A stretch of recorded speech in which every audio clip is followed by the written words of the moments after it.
औज़ुबिल्लाहि मिनश्शैतानिर्रजीम बिस्मिल्लाहिर्रहमानिर्रहीम।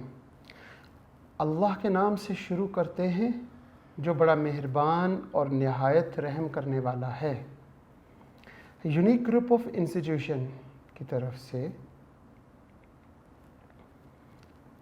आप अज़ीज़ तलबा व तालिबात, आपकी तालीम व तरबियत के लिए ये ऑनलाइन लेक्चर्स मौजूद हैं और मैं हूं प्रोफेसर राजा वाजिद अली। हमारी क्लास है फर्स्ट ईयर और चैप्टर 3 मेजर ऑफ लोकेशन या मेजर ऑफ सेंट्रल टेंडेंसी। काफ़ी ज़्यादा लेक्चर्स हो चुके हैं, हम काफ़ी देर से इस चैप्टर को कर रहे हैं। ये इस बुक का तकरीबन दूसरे नंबर पे सबसे लेंथी चैप्टर है। जैसे चैप्टर 6 बहुत लेंथी है, उसके बाद चैप्टर 3 और फिर चैप्टर 4। ये 3 चैप्टर्स इस तरतीब से काफ़ी लेंथी चैप्टर्स हैं और इन पे काफ़ी टाइम लगता है। और मैं कोशिश कर रहा हूँ कि आप बच्चों को एक एक सवाल बोर्ड पे समझाऊँ। यहाँ से आप समझ के जाएं। जब यहाँ से आप समझेंगे, एक एक सवाल कोई भी मिस नहीं कर रहा। और आज हम पेज नंबर 136 और 3.42, लास्ट लेक्चर में हमने 3.41 का ए पार्ट किया था और उससे लास्ट लेक्चर में हमने 3.41 का बी पार्ट पहले कर लिया था। इसलिए अब हम बी पार्ट नहीं करेंगे, अब हम बात करते हैं किसकी, 3.42 का ए पार्ट। और हस्ब मामूल हम अपने लेक्चर का आगाज़ कुछ अच्छी बातों से करते हैं। उन अच्छी बातों में से एक जो मैं शुरू दिन से आपको कामयाबी के राज बताता रहा हूँ, उसमें वालिदैन और वालिदैन में वालिदा, उसका एहतराम, उसकी इताअत, वालिदैन की इताअत फर्माबरदारी आपको कामयाबी की तरफ नहीं लेके जाएगी।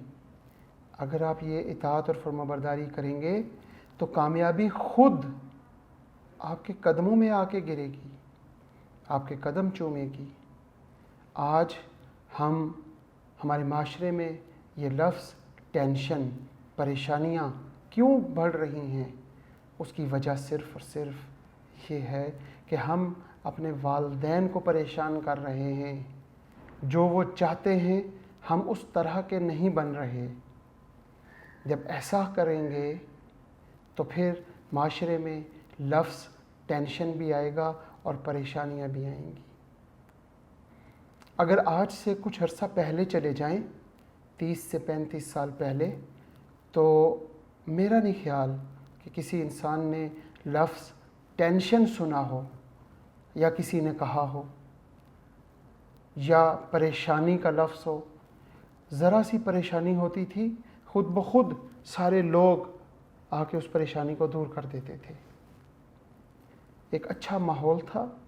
उस माहौल में जहाँ पे सबसे मेन, जो सबसे अहम गड़बड़ हुई है वो ये हुई है कि वालिदैन का मकाम हमने छोड़ दिया। उनके मकाम को उनके मकाम से हटा के कहीं और रख दिया और उनके मकाम पे हमने किसी और को रख दिया। ये अल्लाह ताला की अता की हुई ऐसी नेमत है कि जब ये नहीं होती तो फिर पता चलता है कि ये क्या हो गया। तो कामयाबियों के राज़ों में से एक राज ये है कि आप अपने वालिदैन की इताअत और फर्माबरदारी करें।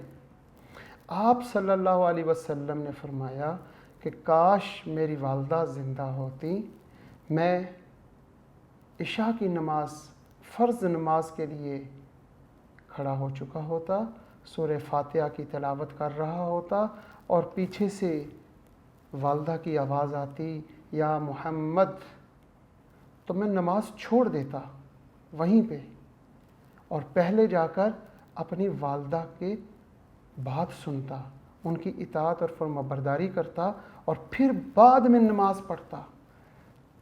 अगर आप इस बात से अंदाज़ा लगा सकते हैं कि वालिदा का मकाम क्या हो सकता है, और आज हमारे माशरे में कोई भी घर ऐसा नहीं है जहाँ पे वालिदा की आंखों में आंसू ना हो, अपनी बेटी की वजह से, अपने बेटे की वजह से। तो फिर हम कामयाबी की तरफ कैसे जाएंगे? बहुत ज़रूरी है अपने वालिदैन की इताअत और फरमाबरदारी। और जब आप वालिदैन की इताअत और फरमाबरदारी करेंगे, उनका दिल खुश कर देंगे, तो कामयाबी की तरफ आप नहीं जाएंगे, कामयाबी खुद ब खुद आपके कदमों में आके आपके कदम चूमेगी इंशाअल्लाह। मेरी ये एक छोटी सी नसीहत, वालिदैन की इताअत और फरमाबरदारी, आज के लेक्चर के अहम पॉइंट। हम अपने लेक्चर की तरफ चलते हैं, न्यूमेरिकल्स की तरफ। हमारे पास पेज नंबर है 136। इंट्रोडक्शन टू स्टैटिस्टिक्स बुक का नाम है। Measure of location chapter number 3।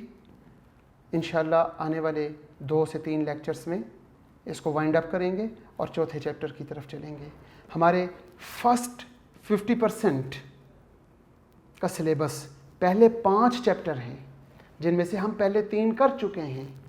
तकरीबन ये 2 लेक्चर्स मज़ीद और ये तीसरा भी कंप्लीट हो जाएगा, फिर चौथा और 5वां चैप्टर हम करेंगे इंशाअल्लाह। आज हम स्टार्ट करते हैं पेज नंबर 136 पे, क्वेश्चन नंबर 3.42। इससे पहले सवाल में अर्थमेटिक मीन को सीखा, मीडियन और मोड को भी सीख लिया, परसेंटाइल, क्वार्टाइल और डिसाइल को भी सीख लिया। कौन से 2 टॉपिक रह गए थे? एक ज्योमेट्रिक मीन और एक हार्मोनिक मीन। अब अगर 41 के साथ 42 क्वेश्चन भी समझ लिया जाए, ये 2 क्वेश्चंस, एक 41 का ए पार्ट, बी पार्ट, और 42 का ए और बी पार्ट और सी पार्ट।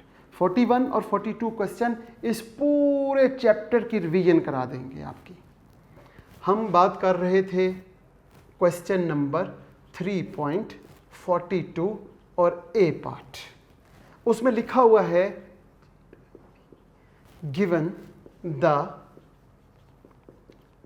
Following data. नीचे डेटा दिया हुआ है, उसके बाद कहता है शो डैट, साबित करके दिखाएं, show that geometric mean, geometric mean is greater than, geometric mean is greater than harmonic mean.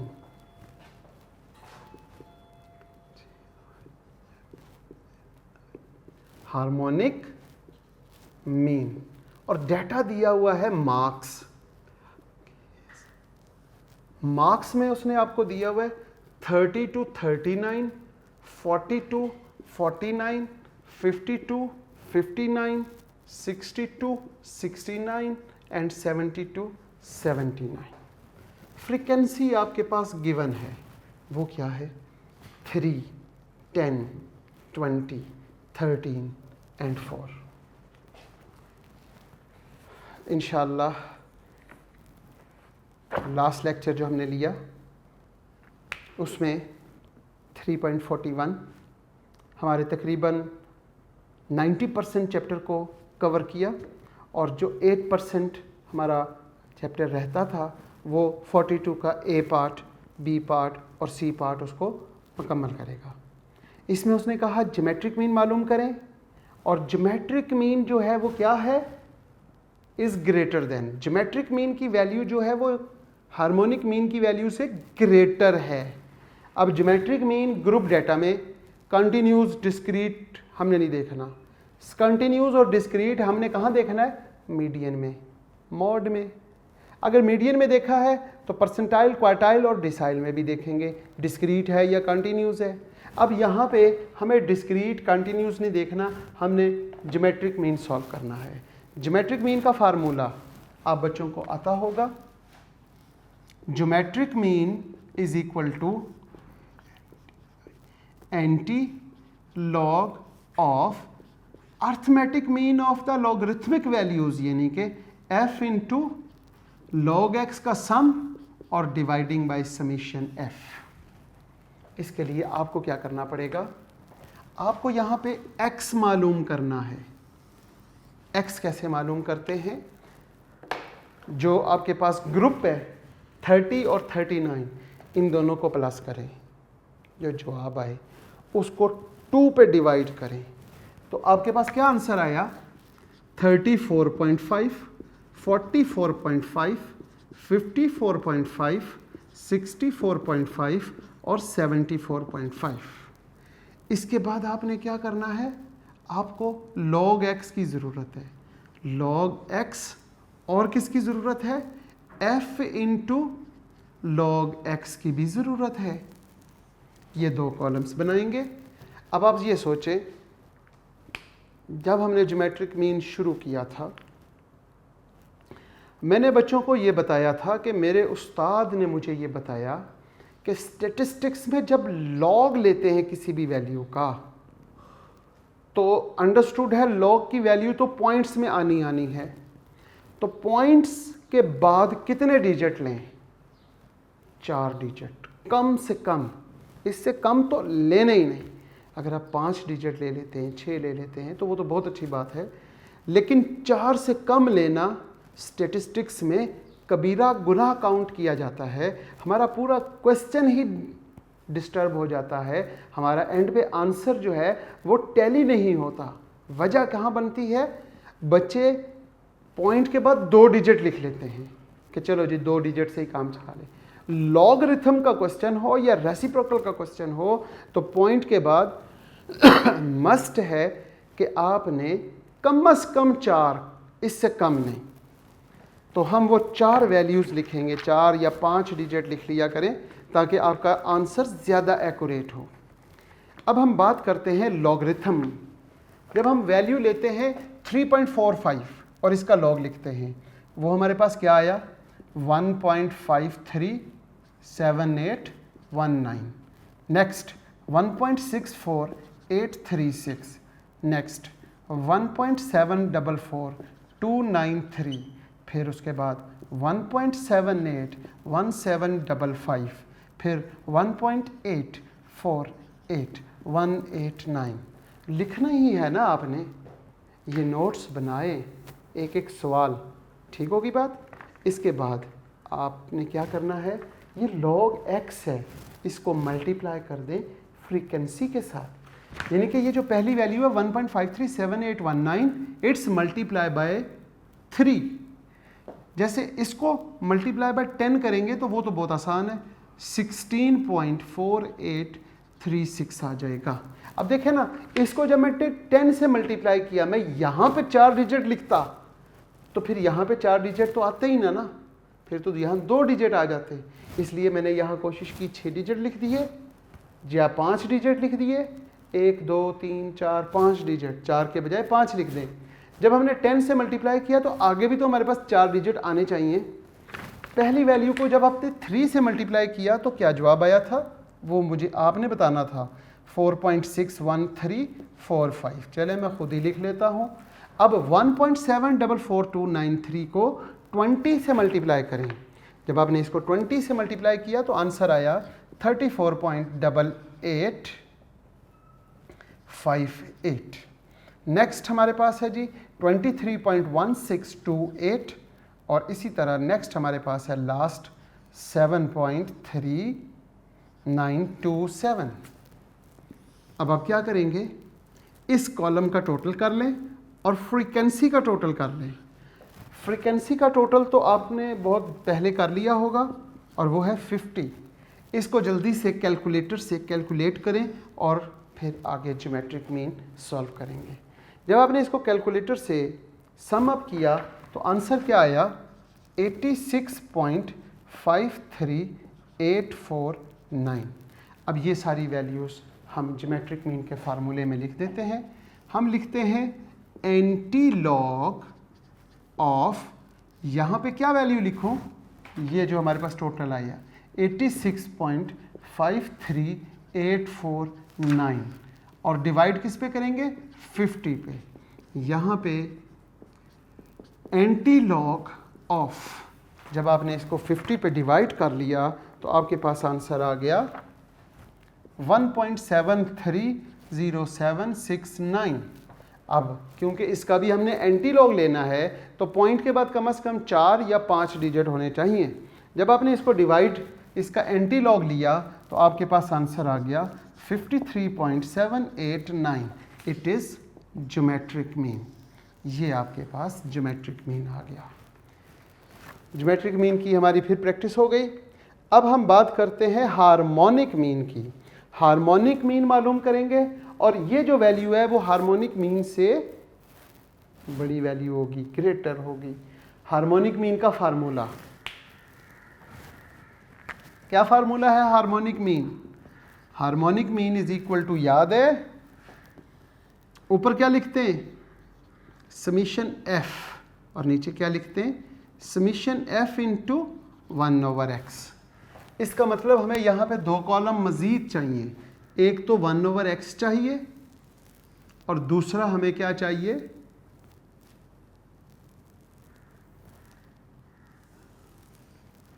f into 1/x। ये 2 कॉलम बना लें आप। x की पहली वैल्यू क्या है?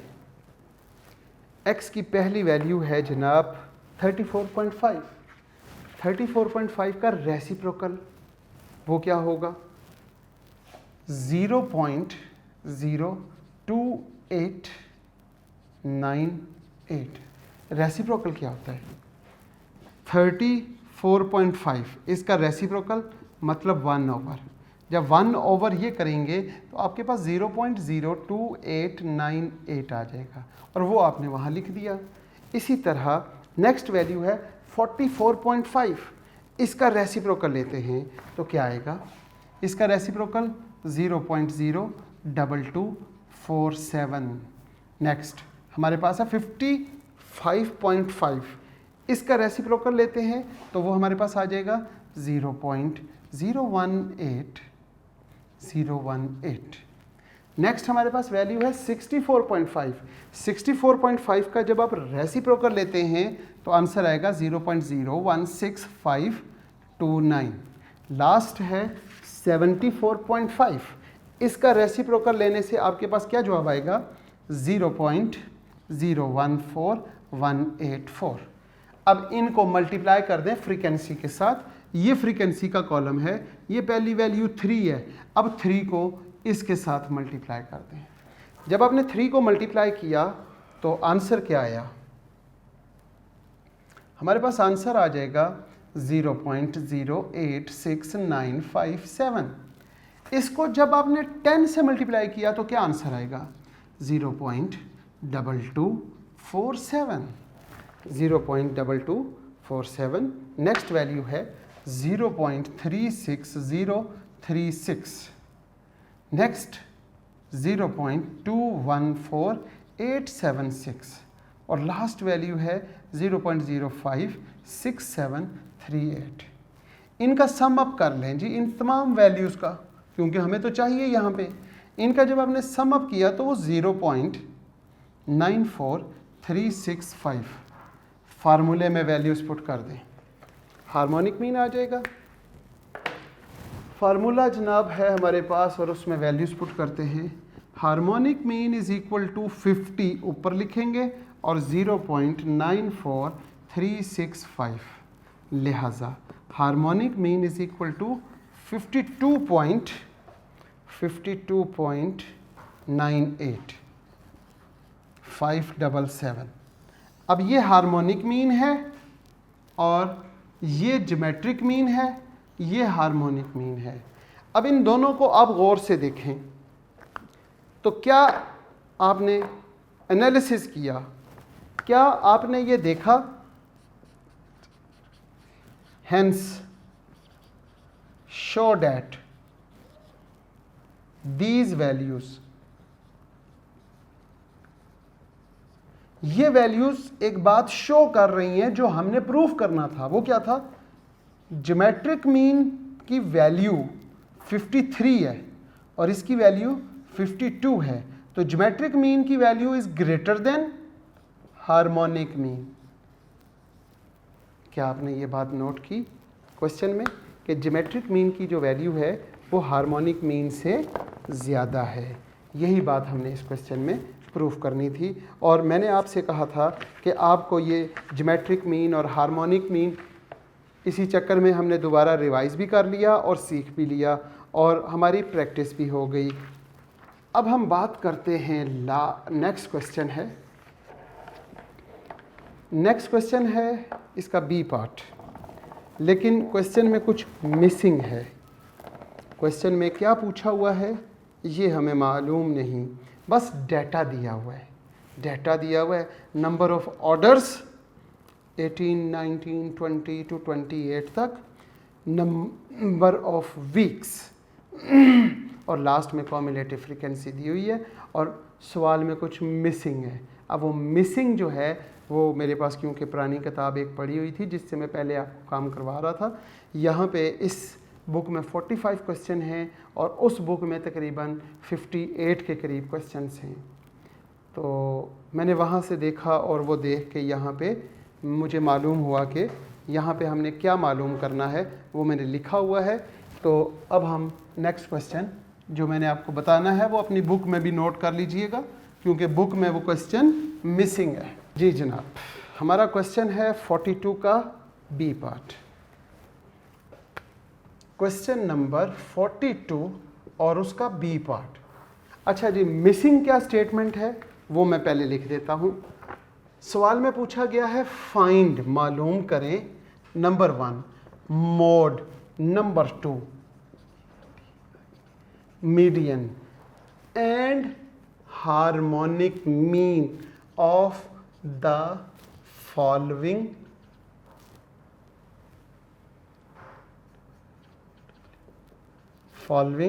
डेटा। जो डेटा नीचे दिया गया है उसमें आपने मोड, मीडियन और हार्मोनिक मीन मालूम करना है और डेटा आप सबके पास मौजूद है, वो मिसिंग नहीं है। एक्स की वैल्यूज़ उसने क्या दी हुई हैं जनाब? 18, 19, 20, 21, 22, 23, 24, 25, 26, 27 और 28 ये वैल्यूज़ हैं। साथ आपको फ्रीक्वेंसी भी दे दी उसने।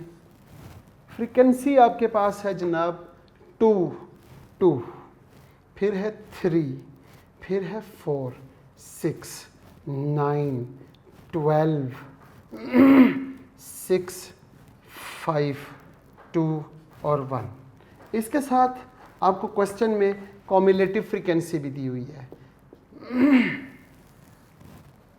कॉम्युलेटिव फ्रीक्वेंसी है 2, फिर 4, 5, 6, 7, 8, 9, 10, 11। 11 में जब आपने 16 को प्लस करना है तो 17 हो जाएगा। फिर उसके बाद 26, आई थिंक 26 में जब आपने 12 को प्लस करना है तो 38 आ जाएगा।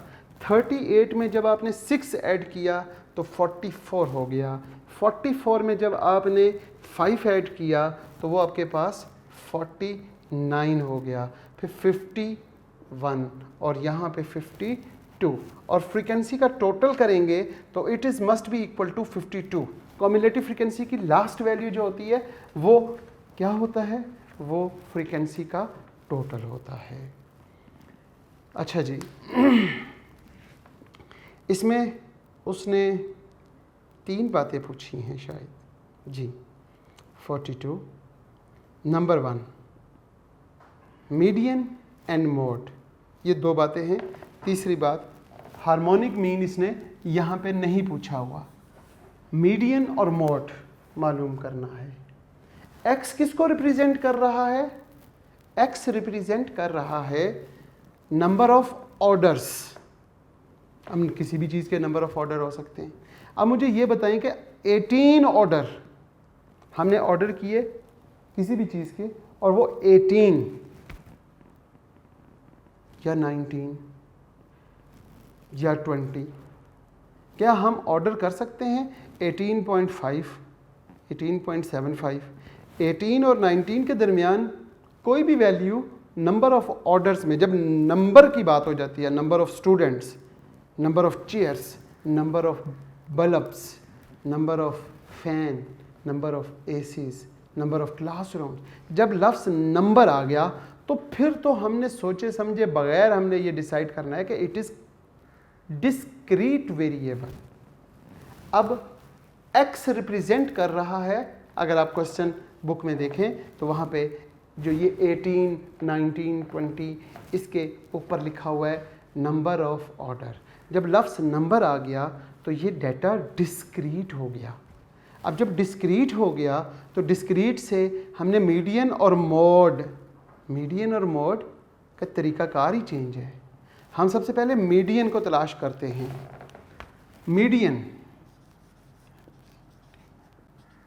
मीडियन का क्या फार्मूला है? Discrete variable in group data, the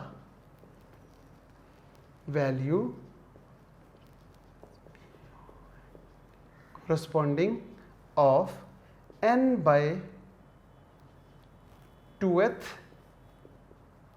term in cumulative frequency। बास किताबों में यहाँ पे n+1 भी लिखा हुआ है। आप n+1 कर लें या n कर लें, दोनों से आंसर सेम आता है, क्योंकि ग्रुप डेटा जब हो जाता है, जब फ्रीक्वेंसी आ जाती है तो वहाँ पे n/2 लिखते हैं, ना कि n+1/2। जब ग्रुप डेटा नहीं होता, अनग्रुप डेटा होता है, तो वहाँ पे मेंशन किया जाता है कि वहाँ पे लिख दें n+1/2th term in arrange data. इसलिए मैं यहाँ पे n ही लिख रहा हूँ। आप में से किसी बच्चे को पता हो n की वैल्यू? अब इस क्वेश्चन में 100% या 98% स्टूडेंट ऐसे हैं जो यहाँ से ऐसे काउंट करेंगे, 1 2 3 4 5 6 7 8 9 10 11, n = 11। वो गलत हो जाएगा। ओ ग्रुप डेटा है, ग्रुप डेटा में n किसे कहते हैं? n कहते हैं फ्रीक्वेंसी के टोटल को या कॉम्युलेटिव फ्रीक्वेंसी की लास्ट वैल्यू को, इनको n कहते हैं। n हमारे पास है 52। अब यहाँ पर लिखेंगे the value corresponding of 52/2 with term in cumulative frequency। अब हम लिखेंगे द वैल्यू कोरस्पॉन्डिंग ऑफ 50 को करेंगे तो वो मेरा 26th term in cumulative frequency. अब आपने क्या करना है, कॉम्युलेटिव फ्रीक्वेंसी में जाना है और वहाँ पे देखना है कि पहली मर्तबा 52 कहाँ पे लाई कर रहा है।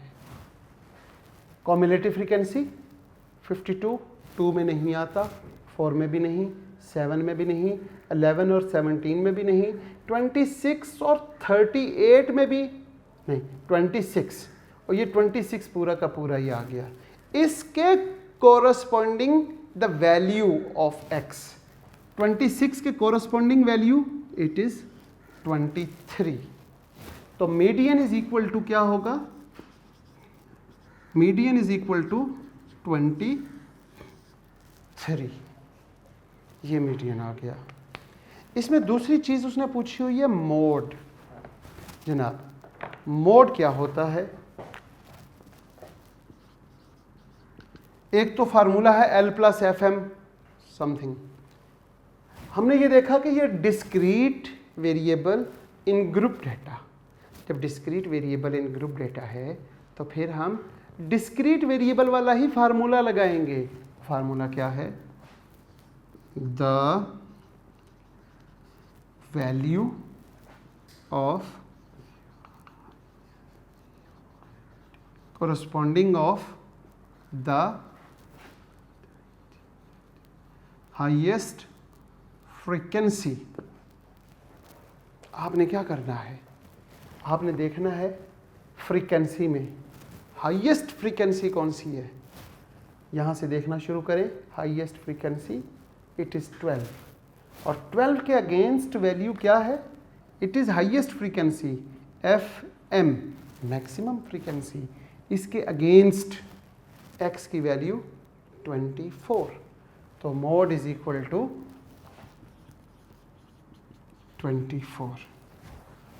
जनाब ये है मोड, मालूम कर लिया। अब आप ये देखें कि हमारे पास एक डिस्क्रीट वेरिएबल है, तो डिस्क्रीट के फार्मूलों को यूज़ करते हुए करेंगे। ये सवाल एक मरतबा इम्तिहान में आया, फाइंड मोड एंड मीडियन, यही दोनों पूछे, और बाय चांस उस साल मैं लाहौर बोर्ड में पेपर चेक कर रहा था, तो मैंने तकरीबन इस क्लास के 1836 पेपर चेक किए। इनमें से सिर्फ 13 बच्चे ऐसे थे जिन्होंने इस फार्मूले से सॉल्व किया इस क्वेश्चन को। बाकी सारे बच्चों ने मीडियन के लिए फार्मूला लिखा L + H/F n/2 - c, और मोड के लिए लिखा L + FM - F1 over FM - F1 plus FM - F2 multiply by H।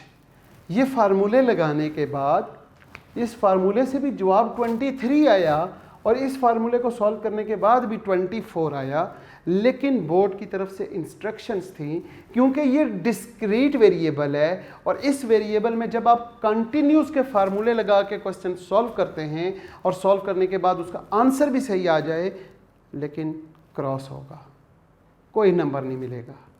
फिर बच्चे कहते हैं कि हमने पेपर तो बिल्कुल सही किया था और पता नहीं क्यों नंबर काट लिए, क्योंकि बच्चों को डिस्क्रीट और कंटिन्यूस में डिफरेंस का नहीं पता। जब तक ये डिफरेंस आप देखेंगे नहीं इस पूरे चैप्टर में, अगर मैं आपको डिस्क्रीट और कंटिन्यूस के अंदर से डिफरेंस बता सका तो मैं कामयाब हो गया। मैं हर सवाल में, वो कंटिन्यूस का हो वो डिस्क्रीट का हो, मैं कोशिश करता हूँ कि मैं हर सवाल में डिस्कस करूँ कि डिस्क्रीट किसे कहते हैं, कंटिन्यूस वेरिएबल क्या होता है, और इन दोनों में डिफरेंशिएट क्या है। अगर आप भी ऐसा ही करें कि ये सारे सवाल गलत कर रहे हैं तो फिर फ़ायदा क्या होगा। तो कोशिश करें डिस्क्रीट और कंटिन्यूस को अच्छे तरीके से समझें। अब हम बात करते हैं इसके सी पार्ट की। इसके सी पार्ट में बहुत आसान सा सवाल है।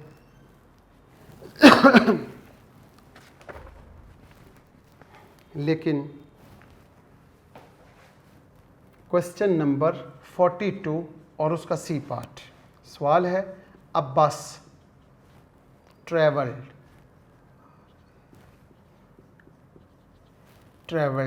Equal distance of 10 kilometer with speed of 25, 30 and 40 kilometre per hour. सवाल आपसे पूछा उसने, find the average speed of the bus. ये वो वाला बस ना समझिएगा, ये बस है जो ट्रैवल कर रही है।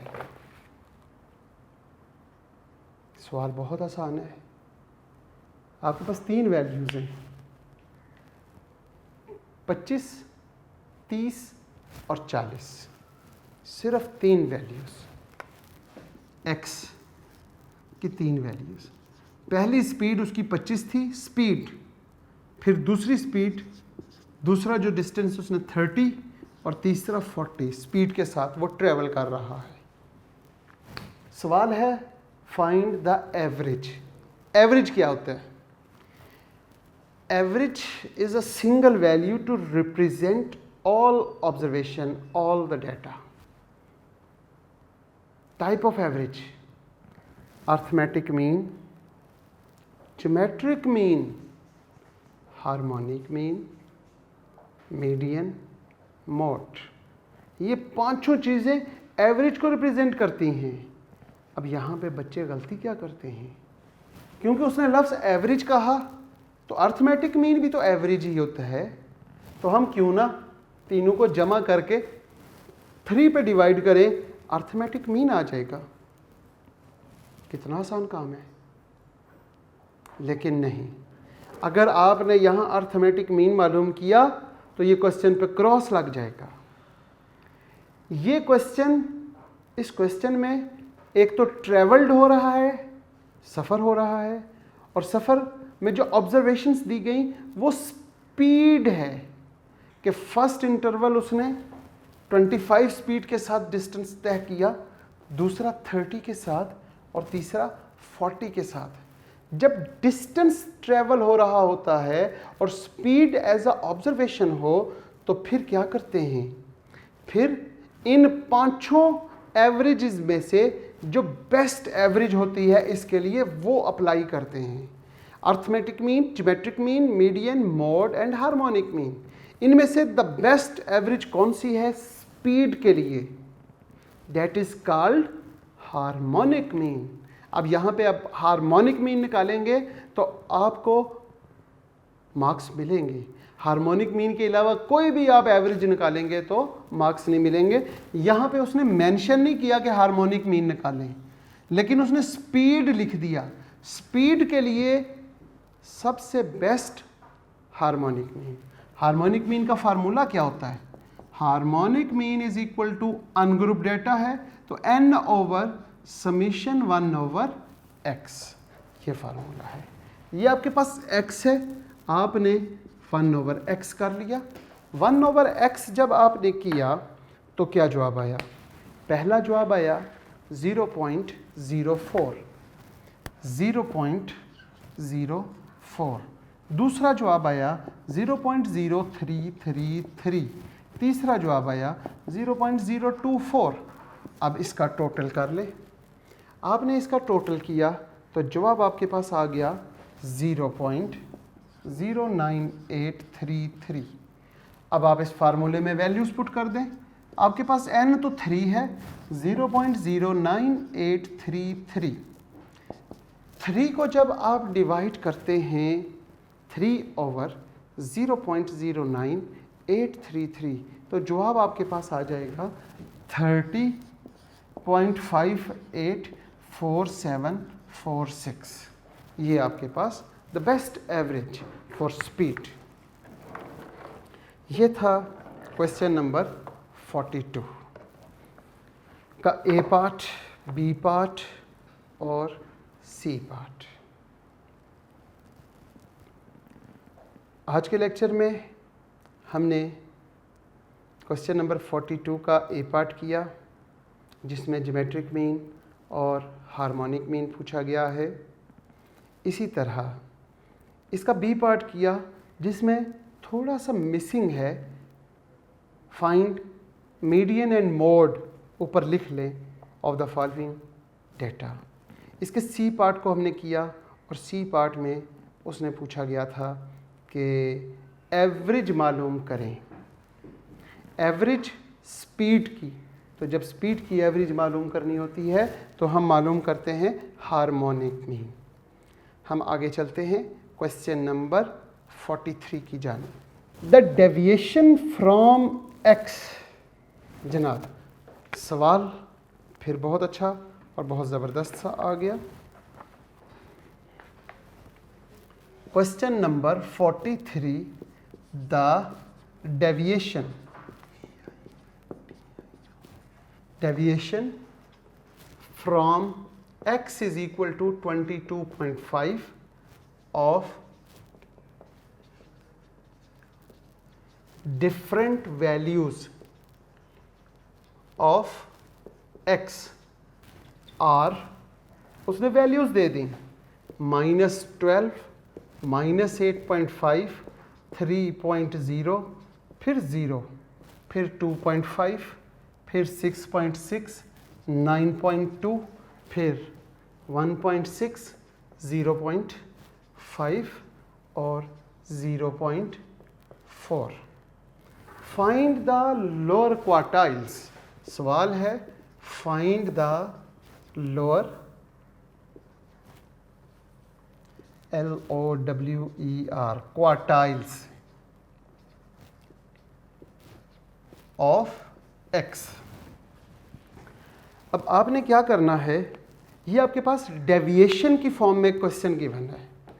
डेविएशन से आपने इसको कन्वर्ट करना है ताकि x की वैल्यूज आए, फिर उस x में हम Q1 मालूम करेंगे।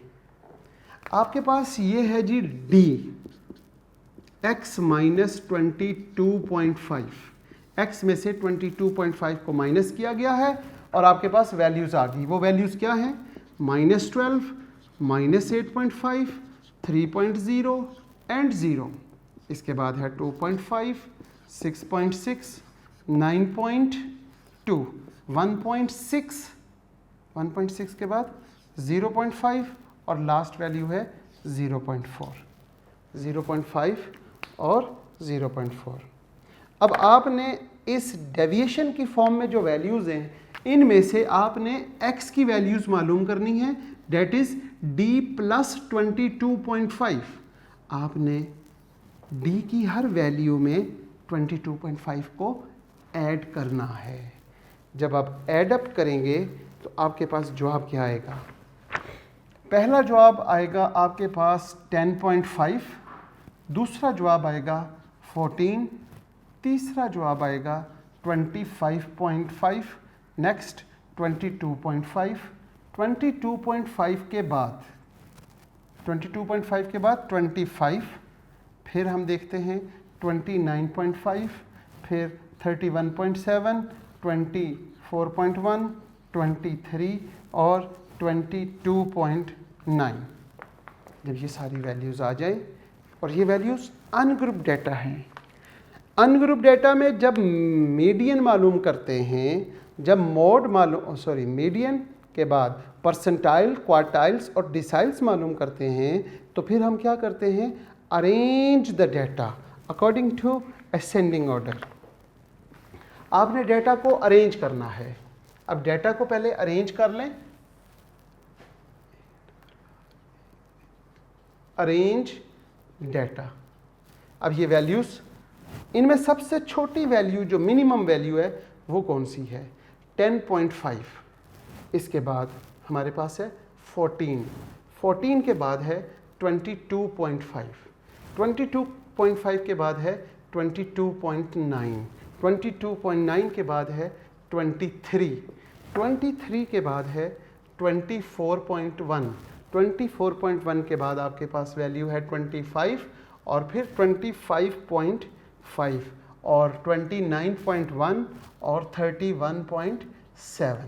1 2 3 4 5 6 7 8 9 10 वैल्यूज़ हैं और यहाँ से भी काउंट कर लें 1 2 3 4 5 6 7 8 9 10 वैल्यूज़। जब आप अरेंज करते हैं तो अरेंज करने में कोई वैल्यू मिस ना हो जाए, इस नीयत से हम दोनों तरफ से काउंट कर लिया करते हैं। अब हम देखते हैं, हमने सिर्फ Q1 मालूम करना है। Q1 is equal to the value of n+1/4 term in arranged data. जनाब अली हम लिखेंगे the value of, what is the value of n? अभी हमने गिना है 10 है जनाब, तो हम यहाँ क्या लिखेंगे? 10+1/2th term in arranged data. 10+1 कितना होता है? 11। The value of 11/2th term in arranged data. 11 को 2 पे डिवाइड करते हैं तो the value of 5.5th term in arranged data. जब ये पॉइंट्स में आ जाए तो फिर क्या करते हैं,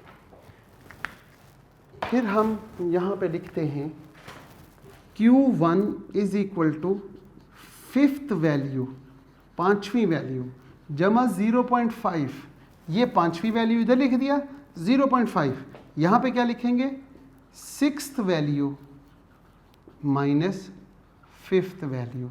ये है जी रूल। पांचवी वैल्यू काउंट करें जी, 1 2 3 4, ये 5, 23।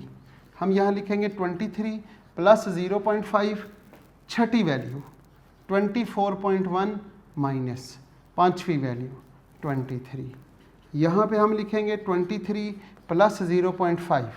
अब 24 पॉइंट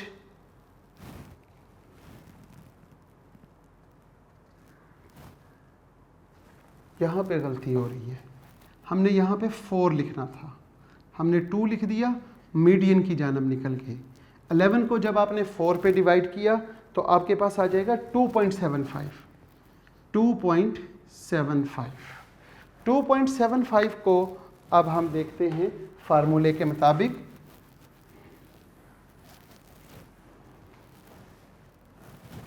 फार्मूला हमें कहेगा पॉइंट से पहले second value plus 0.75, third value minus second value. Third value कौन सी है, हम यह इसको नहीं देखेंगे, 1 2 3, ये थर्ड और ये फोर्थ है, तो हम क्या लिखेंगे 10.5 to 14, 22,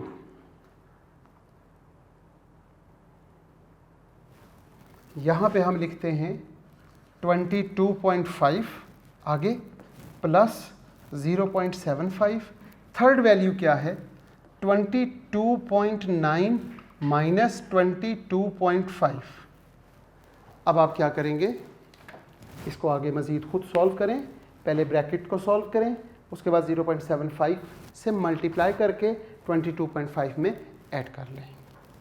आज के लेक्चर का हम इसी क्वेश्चन के साथ इख्तिताम करते हैं, इस दुआ के साथ कि अल्लाह ताला तमाम तुलबा को और तालबात को खुश रखे, सेहत वाली ज़िंदगी अता फ़रमाए, वालिदैन के इताअत और फरमाबरदारी की तौफ़ीक दे, और जब ख़ात्मा हो तो ख़ात्मा बिल ईमान हो। आमीन। अल्लाह हाफ़िज़।